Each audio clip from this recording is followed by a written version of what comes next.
دل رسول اللہ نحمده ونصلي على رسوله الكريم جزا الله أن محمد صلى الله عليه وسلم ما هو أهله.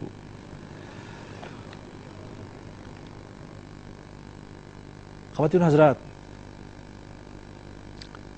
اللہ کے نبی صلی اللہ علیہ وسلم کا یہ ایک ارشاد ہے، ذرا غور سے سنیے گا، آپ کے سامنے پڑھتا ہوں. حضرت قعب بن عجرہ رضی اللہ تعالیٰ عنہ کہتے ہیں کہ ایک مرتبہ نبی کریم صلی اللہ علیہ وسلم نے ارشاد فرمایا کہ ممبر کے قریب ہو جاؤ. ہم لوگ حاضر ہو گئے. جب حضور صلی اللہ علیہ وسلم نے ممبر کے پہلے درجے پر قدم مبارک رکھا تو فرمایا آمین. جب دوسرے پر قدم رکھا تو پھر فرمایا آمین. جب تیسرے پر قدم رکھا تو پھر فرمایا آمین. جب آپ صلی اللہ علیہ وسلم خطبے سے فارغ ہو کر نیچے اترے تو ہم نے عرض کیا کہ ہم نے آج آپ صلی اللہ علیہ وسلم سے ممبر پر چڑھتے ہوئے ایسی بات سنی جو پہلے کبھی نہیں سنی. آپ صلی اللہ علیہ وسلم نے ارشاد فرمایا کہ اس وقت جبرائیل علیہ السلام میرے پاس آئے تھے. جب پہلے درجے پر میں نے قدم رکھا تو انہوں نے کہا کہ ہلاک ہو وہ شخص جس نے رمضان کا مہینہ پایا پھر بھی اس کی مغفرت نہ ہوئی. میں نے کہا آمین. پھر جب میں نے دوسرے درجے پر قدم رکھا تو انہوں نے کہا ہلاک ہو وہ شخص جس کے سامنے آپ صلی اللہ علیہ وسلم کا ذکر مبارک آئے اور وہ درود نہ بھیجے. میں نے کہا آمین. جب میں تیسرے درجے پر چڑھا تو انہوں نے کہا ہلاک ہو وہ شخص جس کے سامنے اس کے والدین یا ان میں سے کوئی ایک بڑھاپے کو پاویں اور وہ اس کو جنت میں داخل نہ کرائیں. میں نے کہا آمین. اب یہ سوچو کہ یہ کس کی طرف سے ہلاکت کی دعا ہے. اللہ کا سب سے مقرب فرشتہ جو کہ انبیاء علیہ الصلوۃ والسلام تک اللہ کا پیغام لے جانے کا ذمہ دار ہے. ایک تو ہوا اللہ کا پیغام، ایک ہوا اللہ کا پیغام پہنچانے والے. کتنا بڑا درجہ ہوا ان کو. 1.25 لاکھ انبیاء تک جس فرشتے نے اللہ کا پیغام پہنچایا، اللہ کے ہاں وہ کتنے مقرب ہوں گے. جبرائیل علیہ السلام. ایک تو ان کی بد دعا، اوپر سے اس بد دعا پر آمین کہے خاتم الانبیاء جناب رسول اللہ احمد مصطفیٰ مجتبیٰ صلی اللہ علیہ وآلہ وسلم، وجہ کائنات، ان کی اوپر سے آمین ہو تو وہ بات کتنی مصمم اور پکی ہو جائے. تو میرے عزیز دوستو، اور یہ 3 باتیں کیا ہوئیں کہ رمضان کا مہینہ ملا. اس رمضان کے مہینے کے اندر بھی اپنی نافرمانی کی زندگی کو نہ چھوڑا. اس رمضان کے مہینے میں جس میں کہ اللہ رب العزت بہانے ڈھونڈتے ہیں بندوں کو بخشنے کے. حکم ہوتا ہے لاؤ کتنے گناہ لے کر آتے ہو، لے کر آؤ. کتنے گناہ لاتے ہو؟ چلو میرے زمین اور آسمان کو بھرو اپنے گناہوں سے. تم تمام جنوں انس مل کے بھی نہیں بھر سکتے. کرو اپنی گناہوں سے، کرو اپنی نافرمانیوں سے کڑوا. میرے سمندروں کو تم سب مل کے بھی نہیں کر سکتے. اتنے لاؤ. اس کے بعد ایک دفعہ کہو یا اللہ مجھے معاف کر دے. تو نہ صرف یہ کہ میں ان گناہوں کو معاف کر دوں گا، بلکہ تو ایسا ہو جائے گا جیسے تو نے کبھی ان گناہوں کو کیا ہی نہیں.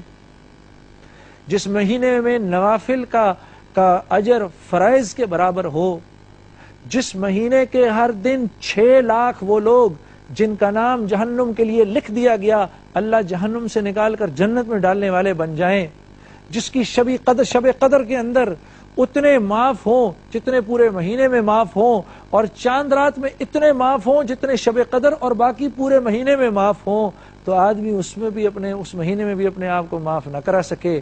ایسا نافرمان ہو. کون ہے وہ ویسا نافرمان کہ اللہ فرما رہے ہیں یا ایھا الانسان ما غرک بربک الکریم.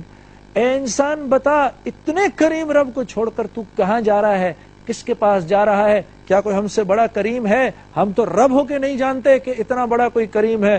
تو مخلوق ہو کر کس کی طرف جاتا ہے؟ دکھا ہمیں، ہم سے بھی زیادہ کریم کو دکھا.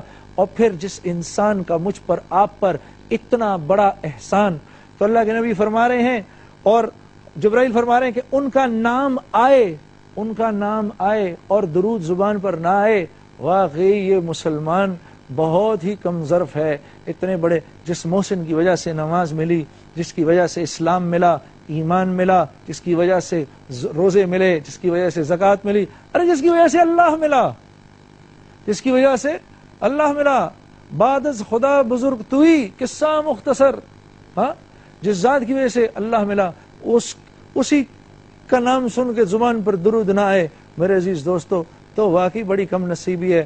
اور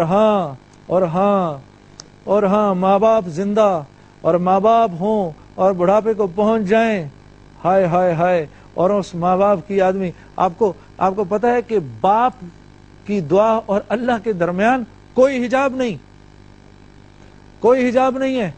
اللہ کے باپ کی دعا اور اللہ کے بیچ میں کوئی حجاب نہیں۔ باپ کی ناراضگی اللہ کی ناراضگی ہے۔ اللہ کے نبی نے عرش پر ایک صحابی کی آواز سنی قرآن پڑھتے ہوئے، جبرائیل سے پوچھا یہ حارثہ کی آواز کیسے آ رہی ہے یہاں پر؟ تو جبرائیل نے عرض کیا، یا رسول اللہ صلی اللہ علیہ وسلم، ماں کا بڑا فرما بردار ہے، ماں کا بڑا فرما بردار ہے۔ حضرت موسیٰ علیہ السلام نے ایک دفعہ اللہ سے پوچھا، اے اللہ یہ بتا جنت میں میرا ساتھی کون ہے؟ اللہ رب العزت نے فرمایا فلاں قصائی۔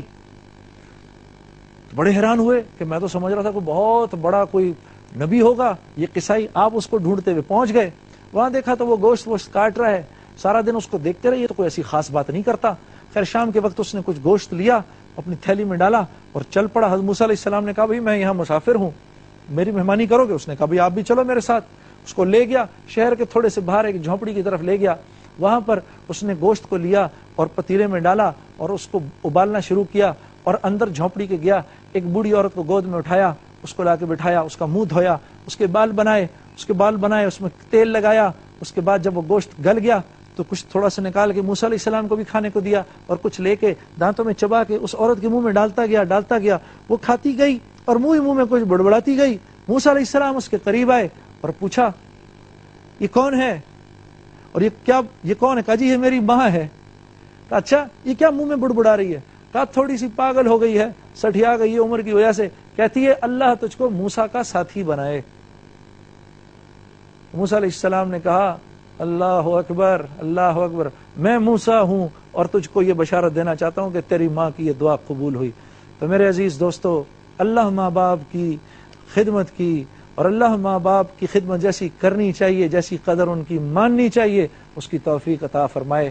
آئیے ایک بریک لیتے ہیں، بریک کے بعد آج آپ کے لیے میں اپنے سب سے بڑے محسن اور اپنے سب سے بڑے دوست سے آپ کی آج ملاقات کرواؤں گا، جس آدمی نے اس راستے میں مجھے دعوت کی لائن میں میری مدد کی اور مسلسل میری رہنمائی کی، اور جب میں گرا مجھ کو اٹھایا، اور سب سے بڑا احسان ان کا یہ کہ جب ساری دنیا نے مجھے چھوڑ دیا، سب نے چھوڑ دیا، تو اس آدمی نے میرا ہاتھ پکڑے رکھا اور ایک بچے کی طرح مجھے چلایا، اور چلا کر حتی الامکان کوشش کر کے مجھے پار لگا دیا۔ میں ساری زندگی اس انسان کا احسان مند ہوں۔ ان کا نام مولانا طارق جمیل ہے۔